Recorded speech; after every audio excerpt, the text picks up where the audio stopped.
Olá, bom dia, meus amados irmãos, meus alunos, meus amigos, minha família.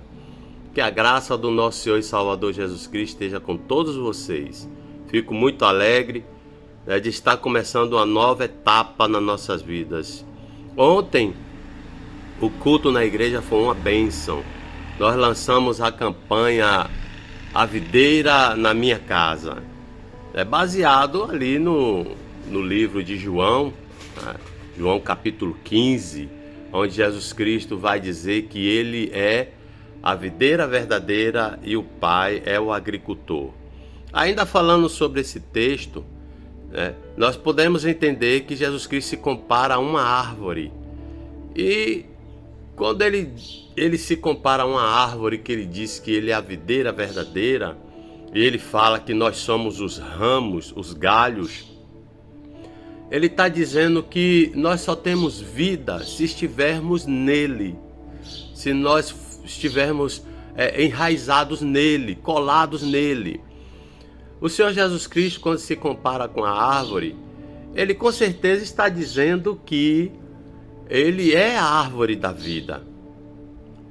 Nós sabemos que a árvore terrestre, a qual ele mesmo criou, ela dá o fruto da uva. E a uva, por conseguinte, gera também o vinho. O vinho nós sabemos que fala de alegria e fala de pacto. Jesus Cristo, o Senhor Jesus Cristo, ele diz que quando nós comemoramos, fazemos memória da Santa Ceia e nós tomamos o vinho ali, ele diz que o vinho simboliza o seu sangue. O sangue que tira os nossos pecados, o sangue que nos traz a redenção. Mas eu quero dar continuidade aos nossos estudos. Estamos estudando sobre prosperidade bíblica, mas agora chegou em um ponto muito interessante. Chegou em um ponto a respeito de julgamento. Mas eu peço que antes de nós começarmos a explanar esse assunto, eu peço que você me ajude nessa breve oração. Santo e poderoso Deus, Tu estás comigo e com essa pessoa que está assistindo. Ó Deus, cria em nós, meu Pai, a sede, a vontade de aprender mais do Teu reino, aprender mais da Tua palavra. Porque sabemos que a Tua palavra, como Tu próprio diz, que é ela que nos santifica. Na oração que Tu fizeste ao Pai, Tu disseste isso: Pai, santifica-os na verdade, a Tua palavra é a verdade. Sabemos que a Tua palavra, que quando é lida, quando é ouvida, produz em nós, produz naquele que lê, naquele que ouve, produz fé. E nós precisamos de fé, porque estamos vivendo em tempos turbulentos. Estamos atravessando esse deserto em direção à nova Canaã que virá do céu. Mas é um deserto perigoso, cheio de animais peçonhentos, cheio de armadilha, com calor intenso, às vezes frio também intenso, onde não se tem nem mesmo o que beber, nem o que comer. Mas Tu és o Senhor da caminhada, Tu és o Senhor que nos dirige, Tu és o Senhor que nos guia, que nos mostra o caminho certo. E está perto, pertinho mesmo, de Tu manifestar a Tua glória e de nós entrarmos na nova Canaã. Por isso, Deus nos ensina através da Tua palavra. Tira de nosso coração toda a dúvida, tira de nossa mente, de nossa alma toda a dúvida, Pai. E nos esclarece, nos ensina, nos dá revelação daquilo que está escrito. É o que eu te oro no nome de Jesus. Irmãos, eu tenho aqui um texto de 1 João capítulo 2. Eu gostaria de ler com você. 1 João capítulo 2, versículo 18. Que diz: Filhinhos, já é a última hora, e como ouvistes que veio o anticristo, também agora muitos anticristos têm surgido, pelo que conhecemos que é a última hora. Nós estamos vivendo, sim, meus irmãos, nos últimos tempos, nos últimos dias. As trombetas estão tocando. Uma das maiores trombetas que já foram tocadas aqui no planeta Terra foi a Covid-19. Foi uma pandemia que matou milhares de pessoas, de todas as raças, de todos os credos, de todas as etnias, de todas as línguas, de todas as nações. Foi uma trombeta que tocou e o povo ainda ficou desapercebido. O povo ainda não abriu os olhos e alguns dentro da igreja não ouviram esse toque de trombeta, não atentaram para ele. Mas a Bíblia está dizendo aqui que muitos anticristos já têm surgido. Isso João falou já na época dele. Isso João está dizendo que já ali naquele contexto, naquele momento ali, já se levantavam anticristos. E eu quero que você entenda que anticristo é todo aquele que se opõe a Jesus Cristo, ou todo aquele que quer tomar o lugar de Jesus Cristo. Também é aquele que apostata da fé, é aquele que dá ouvido a enganadores, que vai atrás de fábulas, de contos, que vai atrás daquilo que não é Bíblia. Esses sim são anticristos. E João já nos previne. Ele já diz, isso aqui foi escrito há mais de 2000 anos. João já disse que já é a última hora. Talvez para nós passou 2000 anos. Mas para Deus, no relógio dele, no tempo dele, tenha passado somente 2 minutos. Então a Bíblia está dizendo aqui que já é a última hora. E como nós temos ouvido, e eu sei que você tem ouvido, eu tenho pregado isso, a nossa pastora Georgia tem pregado isso, tem nos alertado para nós termos cuidado, muito cuidado mesmo, com esse falso evangelho, essas falsas ideologias, essa retórica, esse ensino coach de autoajuda, dizendo que o homem pode fazer o que quer, do jeito que quer, quando quer, que tem força, que confia em si mesmo. Não. A Bíblia diz que sem Cristo nada podemos fazer. Ele mesmo falou isso. Sem mim vocês não podem fazer nada. Sem Jesus Cristo nós não podemos dar um passo adiante. Sem Jesus Cristo o nosso coração não bate. Nosso coração está batendo porque Ele permite isso. Então, sem Jesus, meus amados, nós somos um nada. Nós precisamos de Cristo. Aí ele vai dizer que eles saíram do nosso meio. Os anticristos não são aqueles que são de religião muçulmana, não são aqueles que são de religiões afro. São aqueles que saem do meio cristão. São aqueles que usam da palavra, que usam do evangelho, como o Senhor Jesus Cristo fala mesmo, ele mesmo fala que são mercenários. O mercenário, quando vê o lobo, ele abandona as ovelhas e foge. Mas o verdadeiro pastor fica até o fim e dá a sua vida pelo seu rebanho. Olha a diferença.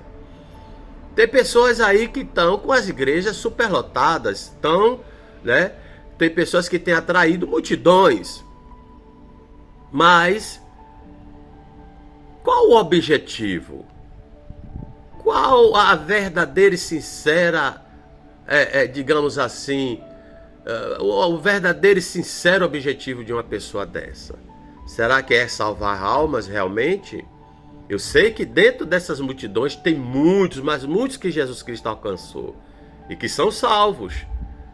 Mas alguns ali, meus irmãos, estão ali em busca do brilho do ouro e da prata, em busca do Deus que é subalterno, do Deus que pode ser imprensado em uma parede e ser exigido.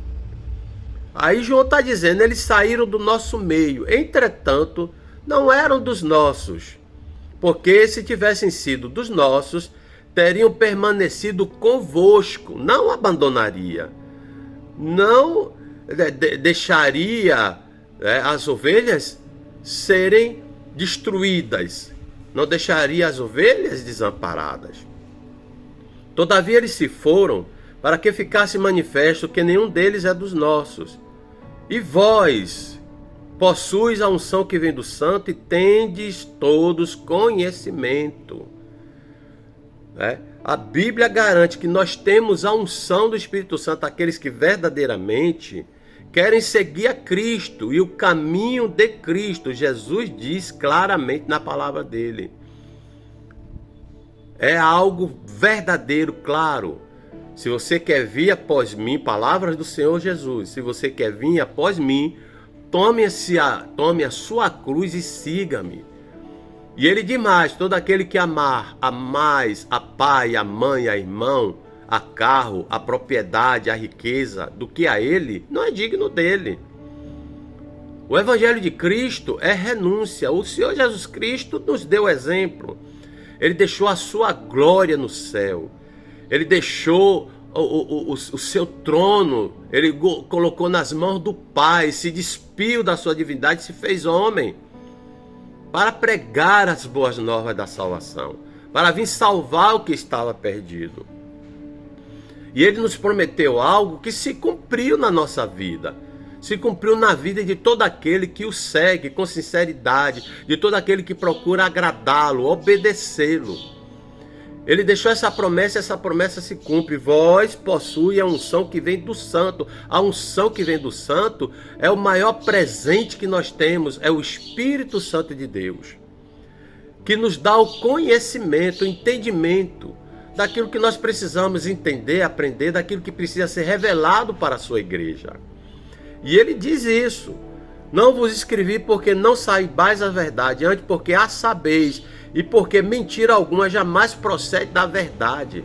Nós conhecemos a verdade e os mercenários também, mas o coração estão empedernecidos, duros. O coração, e os olhos estão voltados só para o brilho do ouro, para o sucesso, para as coisas materiais e seculares. Não para as que são espirituais. Paulo vai dizer lá em Romanos capítulo 8 isso. Paulo vai dizer que nenhuma condenação há para os que estão em Cristo Jesus, não para os que andam na carne. Existe hoje um evangelho que é permissivo, e eles chamam de evangelho de inclusão. Mas, irmãos, tudo aquilo que foge do crivo, do plumo, da direção da palavra de Deus, não pode vir de Deus. Porque Deus, ele não tem duas palavras, ele não é dúbio, ele não é homem para que se arrependa, nem filho do homem para que minta. Ele não é, a palavra dele é eterna, Jesus Cristo falou isso. Passará céus e terra, mas a minha palavra jamais vai passar, é única, é a palavra de um rei, e rei dos reis. Tá? Nós possuímos essa unção e conhecemos a verdade. Nós conhecemos a verdade. E ele continua: não vos escrevi porque não saibais a verdade, antes porque a sabeis. E porque mentira alguma jamais procede da verdade. Quem é mentiroso, senão aquele que nega que Jesus é o Cristo? Esse é o anticristo, que nega o Pai e o Filho. Negar Jesus Cristo é viver do jeito que a sua natureza quer, do jeito que quer, do jeito que a vontade quer. Isso é negar Jesus. Negar Jesus não é tão somente dizer: eu não creio em Jesus.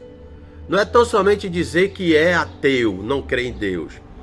Negar Jesus é viver da maneira como a pessoa acha que deve viver. Isso é negar Jesus. É a pessoa não querer, não se submeter à vontade de Cristo. Isso é negar Jesus. Isso é ser anticristo, como eu falei antes, é aquele que se opõe a Cristo, às suas verdades, à sua palavra. É aquele que não quer saber, aquele que faz pouco caso. Isso é negar a Cristo. E todos esses aí são mentirosos, né? Todo aquele que nega o Filho, esse não tem o Pai. Aquele que confessa o Filho tem igualmente o Pai. Permaneça em vós o que ouvistes desde o princípio. Você foi ensinado como? O que é que chegou no seu coração desde quando você foi convertido? Desde quando você levantou a mão para Jesus? O que é que Deus colocou no teu coração? Então, a Bíblia, João, na lucidez do Espírito Santo, está dizendo: permaneça em vós o que ouviste desde o princípio. Não se aparte da palavra da verdade. Não se aparte da Bíblia. Não se aparte das Sagradas Escrituras. Busque. Outro sim, busque mais e mais e mais conhecer a Bíblia, ler a Bíblia, ter um tempo de qualidade com a Bíblia. Ouvir, se aquietar na presença do Senhor, ficar em silêncio, ouvir o que Deus tem para falar. É isso que a Bíblia, é isso que a Sagrada Escritura aqui está nos aconselhando. Permaneça em vós o que eu vi desde o princípio. Se em vós permaneceu o que desde o princípio ouviste, também permanecerei vós no Filho e no Pai. Resumindo, se a gente se afasta da palavra, se a gente se afasta da sã doutrina, a gente se afasta também do Filho e do Pai. É isso que a Bíblia está dizendo. E esta é a promessa que Ele mesmo nos fez, a vida eterna. Olha que promessa maravilhosa. Você tem conhecimento da Bíblia? Procure conhecer mais. Você tem um pouco de entendimento da Bíblia? Procure entender mais. Né? O conhecer da Bíblia, o conhecer, o aprender a Bíblia é algo constante. É algo progressivo. Até o dia em que eu der o último suspiro, eu vou estar aprendendo mais e mais e mais acerca de Deus. Acerca da sua santa palavra, acerca dos seus mandamentos, da sua lei. Por que é que vocês, muitos de vocês, se conformam com tão pouco? Nós temos que ter um coração de aprendiz, um coração sedento em conhecer a palavra de Deus, tá bom? E esse assunto que eu vou falar aqui com você, talvez você não entenda muito bem, porque aí fora os falsos ensinos têm te enganado. Os falsos ensinos têm te enganado. Então vamos lá. Eu estou aqui com o nosso guia de estudo. Eu vou passando para você os textos. Preste atenção. Ouça esse vídeo, se possível e necessário, uma vez ou duas. Porque no final desse vídeo eu vou colocar as nossas questões, né? Olha o que diz aqui o nosso guia de estudo. O homem e a mulher de Deus não se recusam a ser julgados. Nós não podemos recusar de sermos julgados. Nós não podemos evitar de sermos criticados. Eu sempre tenho falado isso, irmãos. Mas antes uma crítica construtiva do que um elogio. O elogio pode ser algo que venha nos atrapalhar. O elogio às vezes enche o nosso ego. O elogio às vezes produz no nosso coração soberba e orgulho. Eu prefiro 1000 vezes que você me chame e me dê um bom conselho e me faça uma boa crítica. Você falou aquilo ali, não concordo. Vamos ver se é assim mesmo? Crente tem de ser beriano. Nesses dias de hoje, onde nós estamos cercados de tanta falsa doutrina, de tantas coisas ruins, falsos ensinos, estamos vivendo períodos terríveis na história humana, nós temos que nos apegar cada vez mais à palavra de Deus. E não podemos recusar de sermos julgados, porque nós vamos ser julgados sim. E em 3 instâncias. Olha o que o guia de estudo fala, né? O homem e a mulher de Deus não se recusam a ser julgado. Paulo pontua a possibilidade de um ministro do evangelho ser julgado em 3 instâncias. Ser julgado por Deus, ser julgado por si mesmo e ser julgado pelos outros. Mas alguém toma um texto, um versículozinho e faz desse texto aí uma celeuma, uma confusão, um pretexto para uma heresia. Ah, está escrito, não julguei para não ser julgados. Mas lê o contexto todo, você lê o contexto, você procurou entender o que é que Jesus Cristo está falando aqui, ali naquele texto? É isso que nós vamos aprender um pouquinho mais. Então, Paulo abre esse leque. Nós podemos, né, ser julgados, primeiro, por Deus, por nós mesmos e pelos outros. Você lembra? Lembra que Deus falou Deus nos aconselha a nos examinarmos? Mas tem pessoas que fazem isso somente nos dias de ceia. Já observou isso? Os pastores chamam a igreja para que a igreja se ajoelhe e reflita sobre a sua vida. E peça a Deus para que Deus revele aonde tem falhado, para que Deus revele aonde tem pecado. E Deus faz isso. Mas somente naquele momento. Uma vez por mês, e olhe lá se fizer. Mas a Bíblia nos aconselha a nós nos desanimarmos diariamente, a todo momento. Será que o que eu fiz é certo? O que faria Jesus no meu lugar? O que faria Cristo? O que é que Cristo manda eu fazer? Qual é o conselho que a Bíblia me dá? Então você pode se autoexaminar e se julgar a si mesmo. E nós somos julgados também pelos outros. Há uma enxurrada de julgamentos aí. mesmo por aqueles que pegam aquele textozinho que eu falei, mesmo por eles nós somos julgados. Então o primeiro texto dessa lição é o seguinte, né? Nós vamos ler aqui o contexto, e nós vamos então fazer menção da palavra de Deus. Vamos usar aqui o nosso guia de estudo, né? Coloca aqui um texto do pastor Luiz Rogério Vasconcelos Costa, publicado na revista Ultimato. Olha o que diz lá. Precisamos entender que Jesus condenou o julgamento hipócrita e não o julgarem em si. Né?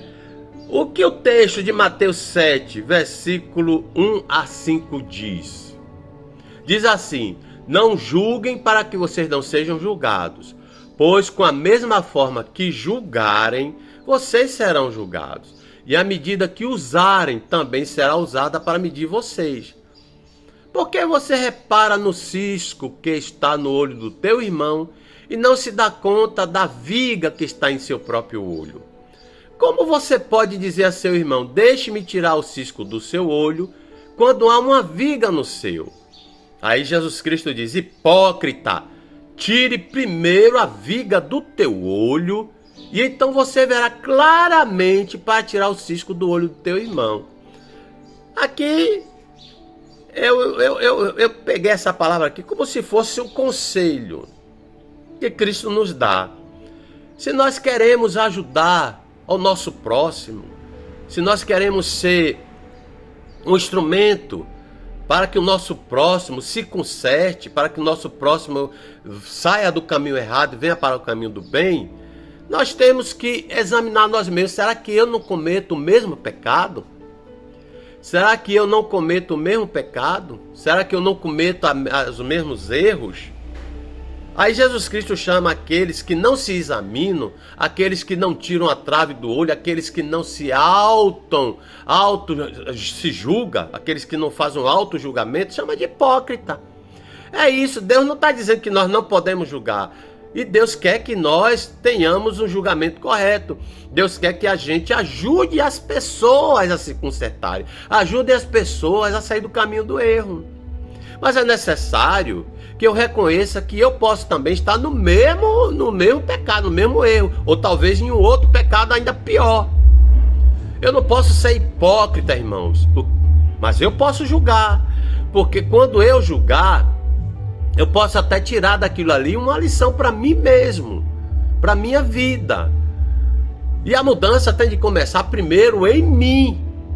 Olha o que a Bíblia está aconselhando.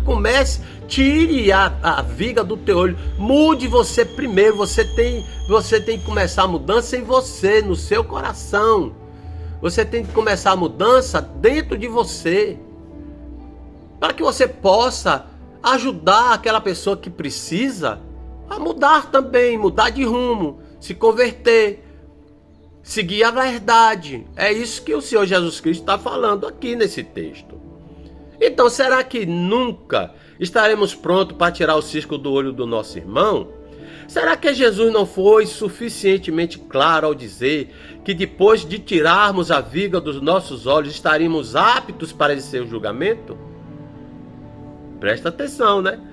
Ouço propor uma resposta. O descaso do povo para com a palavra de Deus continuará sustentando muitas mentiras, heresias e agressões à alma. Vivemos dias difíceis em que precisamos conhecer melhor a palavra de Deus sobre questões básicas da fé, pois os ventos de doutrina sopram em todas as direções. Eu falei isso no início desse curso, no início desse texto, no início desse vídeo. Nós estamos cercados de vento de doutrina. As pessoas estão se tornando frias diante do Evangelho por causa desses ventos de doutrina. Porque eles prometem mundos e fundos, e ele coloca a Deus como um ser subalterno ao homem, e no fim a pessoa acaba não realizando o seu sonho, não alcançando a sua bênção. Aquilo vai servir para quê? Para afastá-la cada vez mais de Deus, para criar nela uma incredulidade, né? E se não agirmos como os bereanos, Isso é um conselho que o seu pastor Jorge dá. Seremos enganados. Eles eram mais nobres do que os Tessalonicenses, Atos 17:11. Eles eram mais nobres do que os Tessalonicenses, pois receberam a mensagem com grande interesse, examinando todos os dias as Escrituras para ver se tudo era assim mesmo. Para ver se tudo era assim mesmo. Porque o que não tem base bíblica é herético. O que não tem base bíblica não serve para mim e para você. O que não tem base bíblica a gente descarta. Não vamos tentar, como muitos estão fazendo, não vamos tentar amoldar a Bíblia ao nosso estilo de vida. Não vamos tentar amoldar a Bíblia ao nosso pecado, porque muitos estão ensinando isso. Muitos estão fazendo isso, estão seguindo por esse caminho. Não é bem assim. Você é radical, você é fanático, né? O que é que tem? Dois demônios antigos com nomes novos, né? O demônio de o que é que tem e o demônio do não é bem assim. Então vamos encerrar? Vamos lá. Hoje mais do que nunca, irmãos, percebemos que a fé tem sido mercadejada e que em muitas igrejas a graça tem sido substituída pela oferta, pelo sacrifício, o ensino pela experiência e os testemunhos empolgam mais do que a palavra da pregação.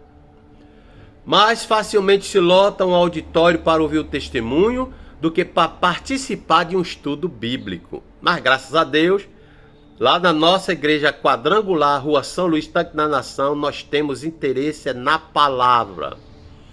E Jesus disse, não julguem apenas pela aparência, mas façam julgamentos justos. 1 João, capítulo 7, versículo 24. Olha o que Jesus diz, não julguem apenas pela aparência, mas façam julgamento. Então Jesus está nos dando essa prerrogativa. Nós podemos ajudar as pessoas, não fazer julgamentos pejorativos, não fazer comentários pejorativos, não sermos mais um instrumento de Satanás para destruir a fé de ninguém. Mas no que a gente julga, a gente procura ajudar, mostrar a verdade. Nós temos que ser vasos na mão do Espírito Santo. Jesus disse também, por que vocês não julgam por si mesmo o que é justo? Isso está lá em Lucas, capítulo 12, versículo 57. Que diz, por que vocês não julgam por si mesmo o que é justo? Olha aí. Olha aí.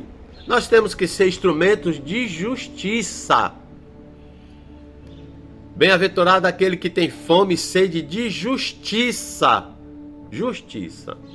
O apóstolo Paulo também não deixou uma margem para a dúvida quando disse, estou falando a pessoas sensatas. Julguem vocês mesmos o que estou dizendo. Isso está lá em 1 Coríntios 10, 15. Vamos ler o que está escrito em 1 Coríntios 10, 15? Diz assim.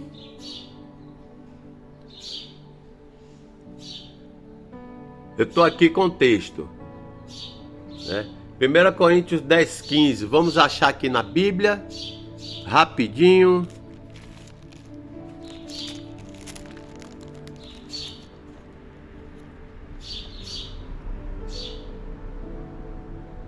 Olha o que a Bíblia vai dizer. Portanto, meus amados, fujam da idolatria. Falo como a criteriosos. Julgai vocês mesmos o que eu digo. Olha Paulo abrindo um leque para ele mesmo ser julgado. Julguem vocês mesmos o que eu estou falando. Julguem vocês mesmos o que eu estou fazendo. Julguem vocês mesmos. E sejam criteriosos. É a Bíblia que está falando. Eu vou ler de novo. 1 Coríntios 10, capítulo 14 e 15. Portanto, meus amados, fujam da idolatria. Idolatria não é somente aquilo, né, que se interpõe entre Deus e os homens. Também é isso. E isso é o mais grave. Mas idolatria é tudo aquilo que você usa como um instrumento para se achegar a Deus. E muitos estão falando por aí, mas isso aí é para aumentar a fé do fiel, do cristão. Não. O que aumenta a fé, olha, preste atenção. O que aumenta a fé do crente é o estudo da palavra. Porque a Bíblia vai dizer, a fé vem pelo ouvir e ouvir a palavra. É a palavra que aumenta a nossa fé. É você orar, buscar a Deus e pedir a Ele, aumenta. Foi o que Pedro falou para Jesus, Senhor, aumente a nossa fé. Essas questões desses amuletos que estão, isso vai ser assunto para o próximo o vídeo mais lá adiante, mas eu vou falar aqui, essas questões desses amuletos, dessas práticas, né, esses negocinhos, isso é idolatria. Idolatria é tudo aquilo que se interpõe, que se coloca no meio entre Deus e o ser humano. É aquilo que nós colocamos como sendo algo de maior valor do que o próprio Deus. Ah, o meu carro, eu amo mais o meu carro. Eu amo mais a minha esposa. Isso é idolatria. E Paulo está dizendo aqui, escrevendo à igreja em Corinto. Portanto, meus amados, fujam da idolatria. Falo como a criterioso. Seja criterioso. Seja criterioso, seja bereano. Fala como criterioso. Julgai vós mesmo o que eu digo. Mas eu quero voltar a um outro texto também para nós encerrarmos aqui com chave de ouro. 1 Coríntios capítulo 4, versículo de 1 a 5 vai dizer: portanto, visto que temos esse ministério, pela misericórdia que nos foi dada, não desanimamos. Não desanime. Não desanime. Antes renunciamos aos procedimentos secretos e vergonhosos. Aqueles pecadinhos, aquelas panelinhas que você acha que ninguém está vendo, aquele pecadinho que é oculto na mente, no coração. Olha aí, tenha cuidado. Antes renunciamos aos procedimentos secretos e vergonhosos, não usamos de engano, nem torcemos a palavra de Deus. Pegou? E o que nós temos visto muito por aí é pessoas torcendo a palavra de Deus. É as pessoas colocando na palavra de Deus aquilo que Deus não mandou colocar. João disse que nós não devemos nem acrescentar e nem tirar. Porque se acrescentar, Deus vai acrescentar na vida de quem acrescentou os flagelos e as maldições. E quem tirar, Deus vai tirar, né, o direito de comer da árvore da vida. Seja fiel à palavra. Bom, ao contrário, mediante a clara exposição da verdade, recomendando-nos a consciência de todos. Paulo está se colocando numa posição de ser julgado pela igreja. Mas se o nosso evangelho está encoberto, para os que estão perecendo é que está encoberto. O Deus dessa era, que você sabe quem é, e eu não vou falar o nome dele nesse vídeo, né? O Deus dessa era cegou o entendimento dos descrentes para que não vejam a luz do evangelho da glória de Cristo, que é a imagem de Deus. Mas não pregamos a nós mesmos, mas a Cristo Jesus o Senhor, e a nós como escravos, por causa de Jesus. A pregação é essa. A pregação é essa. Pregar Jesus Cristo e dizer que Ele é o Senhor, tanto da minha como da sua vida, tá bom? Eu vou colocar as perguntas lá no grupo, o questionário. Você vai respondê-las mandando para o meu privado as respostas. Veja que você tem um tempo longo para meditar, para estudar, pesquisar os textos, né?